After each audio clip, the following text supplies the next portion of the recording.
Ni ushauri gani ungependa kuwapa wasanii wapya wanaotamani kudumu kwenye sanaa kama ulivyofanikiwa wewe? Mafanikio yako mengi. Huenda mwingine mafanikio akayapima kwa kumiliki nyumba, kumiliki gari.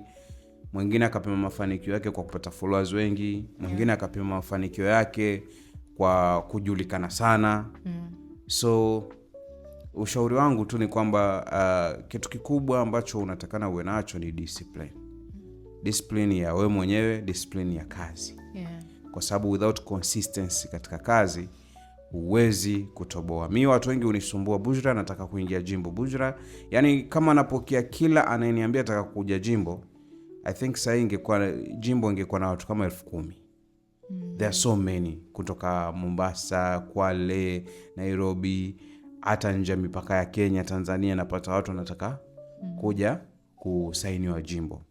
Lakini mwisho wa siku mimi huambia hata hii Jimbo pale mnapoiona ama vile mimi mnavoniona, I started somewhere.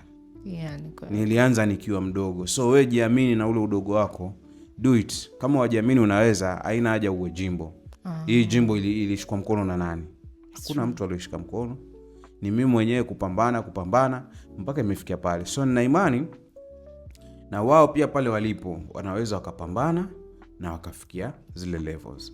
Ikitokea fursa ya kumshika mkono mmoja, tunawashika mkono. Wapo kadhaa ambao washika mkono na hilo halipingiki. Lakini watu kusainiwa Jimbo inakuwa ni ngumu kwa sababu sina room ya kumweka kila mmoja anayeomba nafasi.